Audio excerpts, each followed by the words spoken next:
అసలు సిగ్గు అంటే ఏంటో ఈరోజు మన సీతక్క గారు మన మంత్రి సీతక్క గారు చెబుతున్నారు. కొంచెం జాగ్రత్తగా వినండి.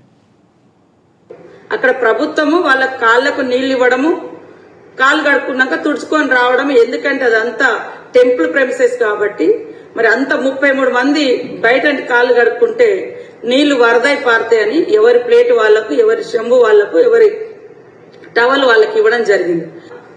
ఒక్క అమ్మాయి ఏదో ఈవెంట్ మేనేజ్మెంట్ నుంచి వచ్చిన అమ్మాయి ఆమె స్వతహాగా ఆ చెంబుతో నీళ్లు పోయడము ఇంకోటి ఏదో చేస్తే అది ప్రభుత్వం మీద అంటగట్టడం సిగ్గనిపించట్లే మీకు? అక్కడ ప్రభుత్వం సీతక్క గారు మాట్లాడేది దేని గురించో మీకు ఆల్రెడీ అర్థమయ్యే ఉంటుంది. ఒకసారి ఆ వీడియో కూడా చూపిస్తా, ఇక్కడ చూడండి. కొంచెం జాగ్రత్తగా చూడండి.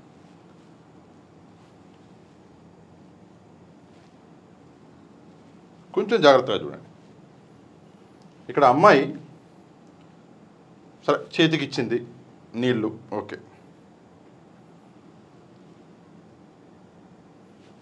ఇక్కడ చూడండి, ఒక చేతితో పోస్తుంది ఇంకో అమ్మాయి.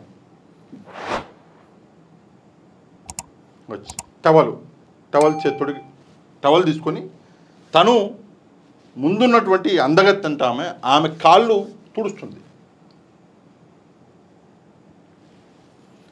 ఈ పరిస్థితి అన్నది మొత్తం 33 మంది అందగత్తెలు కూర్చొని ఉంటే దాదాపుగా ఈ నీళ్ళను కూడా గమనించండి. ఈ నీళ్ళు మరి పసుపు పచ్చలు ఉన్నాయి, మరి ఏం నీళ్ళు తెలియదు మనకి, ఓకే.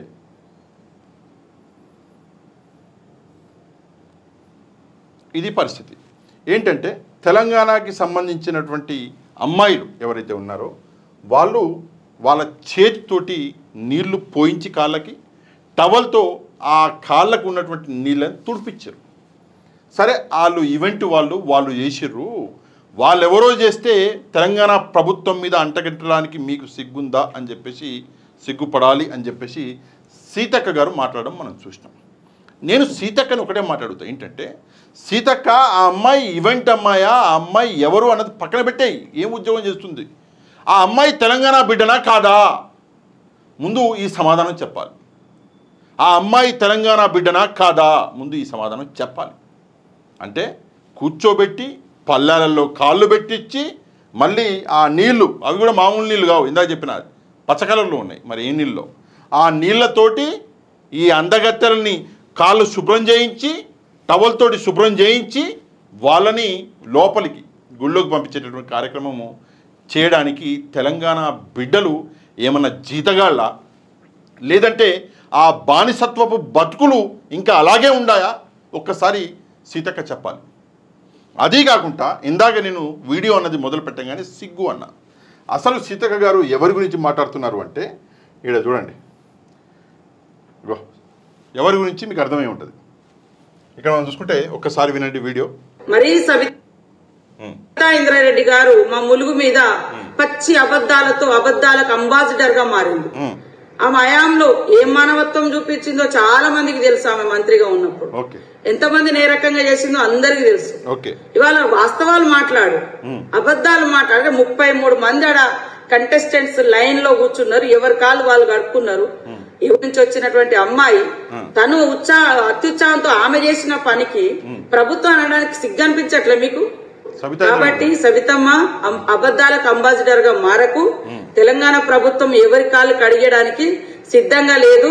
మీలాంటి వాళ్ళు, మీ నాయకులు లాంటి వాళ్ళు తెలంగాణ ప్రజలను అణిచిపెట్టి కాళ్ళు గడిగించుకునే చరిత్ర, కాళ్ళు మొక్కించుకునే చరిత్ర ఆ కుటుంబాలది, ఆ నాయకులది, ఆ దొరతనాంది, ఆ దురహంకారంది.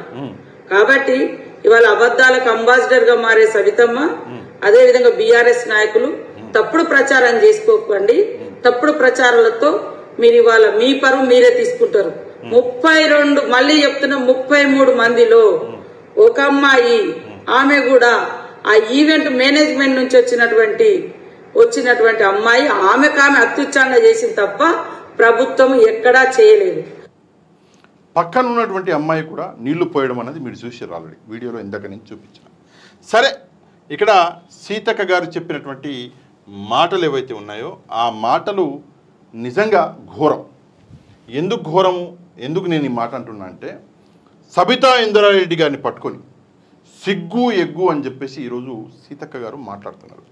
నేను కొంచెం ఘాటుగానే దీని మీద సమాధానం ఇవ్వాలనుకుంటున్నాను. నిజంగా సిగ్గుపడవలసింది ఎవరు సీతక్క? సబితా ఇంద్రారెడ్డి గారా, మీరా, మీ పార్టీ వల్ల? ఒకసారి సమాధానం చెప్పాలి. సిగ్గు అన్న ఒక పదాన్ని ఇంకొక మహిళ గురించి మీరు వాడుతున్నారు అంటే నిజంగా సిగ్గుపడవలసింది ఎవరు? మీరే కదా. ఒకసారి ఆలోచించండి. నెక్స్ట్ బీఆర్ఎస్ పార్టీ లేదా సబితా ఇంద్రారెడ్డి గారు అదేదో చేస్తున్నారు. సబితా ఇంద్రారెడ్డి గారి గురించి అసలు మీకు తెలిసే మాట్లాడుతున్నారా? సబితా ఇంద్రారెడ్డి గారి భర్త ఇంద్రన్న గురించి తెలిసే మాట్లాడుతున్నారా? అసలు కాంగ్రెస్ వాదులు వాళ్ళు, మీరు దొంగ కాంగ్రెస్ వాదులు.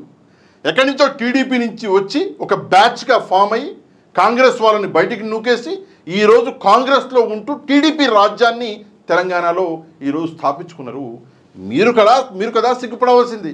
ఒకసారి ఆలోచించండి. రెండవది, ఇప్పుడు మీరు మాట్లాడినటువంటి మాట 33 మంది ఆ అమ్మాయిలు కూర్చుని ఉన్నారు, అది చేసిరు ఇది చేసిరు. ఇందాక నేను అడిగిన ప్రశ్నే. సరే, ఆ అమ్మాయి తనకు తానుగా తుడిచిందా, వేరే అమ్మాయి తనకు తానుగా నీళ్లు పోసిందా, ఆ సంగతి అన్నది పక్కన పెట్టేస్తే ఆ పరిస్థితులు కల్పించింది మీరే. ఆ అమ్మాయి తనకు తానుగా పోసినా కూడా ఆ అమ్మాయి తెలంగాణ బిడ్డని ఈరోజు బానిసత్వంగా మీరు చూపించే ప్రయత్నం చేసిర్రు. ఇది మీ తప్పు కాకపోతే ఎవరు తప్పు? మీ తప్పు కాకపోతే ఎవరు తప్పు? నెక్స్ట్ వచ్చేసి ఈ ఈవెంట్ నిజంగా సిగ్గుపడవలసింది ఎవరు సీతక్క? రైతులు ఆత్మహత్యలు చేసుకుంటుంటే, రైతులు చనిపోతుంటే ఈవెంట్లో బిజీగా ఉన్నటువంటి ప్రభుత్వ పెద్దలు మీరు కదా సిగ్గుపడవలసింది. రైతులకి కేపీ సెంటర్లలో అక్కడ మొత్తం ధాన్యం అన్నది కొట్టకపోతుంటే నీళ్ళల్లో వర్షానికి మీరేమీ చేయలేక ఇక్కడ అందాలను చూసుకుంటూ కూర్చుంటున్నారు కదా. మీరు కదా సిగ్గుపడవలసింది. నిజంగా ఈరోజు పరిస్థితులు ఎంత దయనీయంగా మారినాయంటే రైతులకు ఇచ్చినటువంటి హామీలని పక్కన పడేసి మీరు మాత్రం ఎంజాయ్మెంట్. ఏమన్నంటే మా దగ్గర డబ్బులు లేవు, కోసుకొని తీసుకెళ్ళండి అన్నాడు రేవంత్ రెడ్డి గారు. మరి అట్లాంటప్పుడు ఇప్పుడు ఎట్లా పెడుతున్నారు డబ్బులు? ఏం చేస్తున్నారు? ఎట్లా పెడుతున్నారు? సరే, అవన్నీ పక్కన పెట్టేయండి.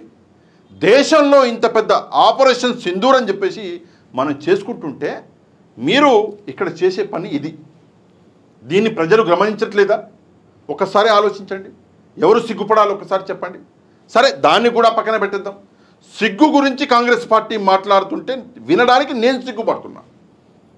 1969లో 369 మంది తెలంగాణ కోసం ఉద్యమం చేస్తున్నటువంటి ఉద్యమకారులని గన్నుతోటి కాల్చి చంపింది ఎవరు సీతక్క?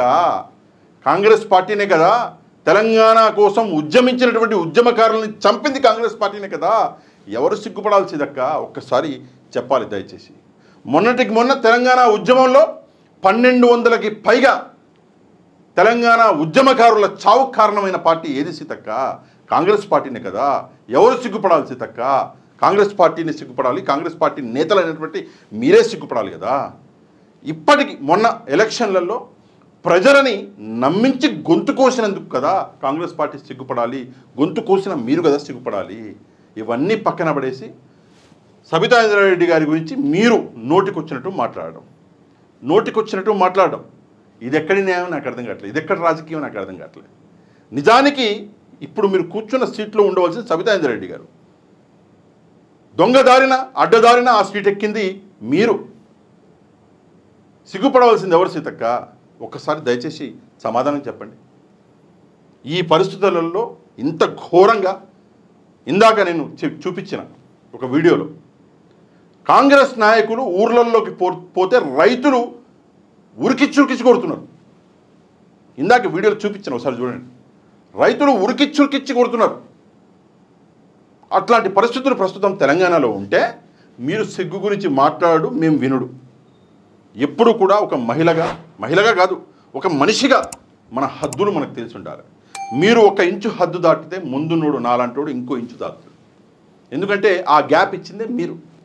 ఇంకోటి, మీకు నాకు రక్త సంబంధం ఉంది. మీకు నాకు సీతక్క గారికి నాకు రక్త సంబంధం ఉంది. ఆ సంబంధం సీతక్క గారికి బాగా తెలుసు. నేను కూడా చాలాసార్లు చెప్పాను అనుకోండి. అయినా కూడా మీరు మాట్లాడిన మాటలు ఈరోజు ప్రతి ఒక్కరిని నొప్పిస్తున్నాయి. సబితా ఇంద్రారెడ్డి గారి గురించి, ఇంద్రన్న గురించి, సబితా ఇంద్రారెడ్డి గారి కుటుంబం గురించి అందరికీ తెలుసు. అవకాశవాదాన్ని పక్కకి పెట్టి కేవలం ప్రజా సంక్షేమం కోసం పనిచేసినటువంటి కుటుంబం అని చెప్పేసి కూడా చాలామందికి తెలుసు. మీరేం చెప్పక్కర్లా, మీరు చెప్తే వినక్కర్లా. మనం సరే అదంతా వదిలేయండి. 2028లో అదే ములుగు నుంచి ఎమ్మెల్యేగా గెలిచి చూపిస్తారా? ఒకసారి సీతక్క గారు సమాధానం చెప్పాలి. ఈరోజు పరిస్థితులు అవి ఉన్నాయా? ఒకసారి సీతక్క గారు సమాధానం చెప్పాలి.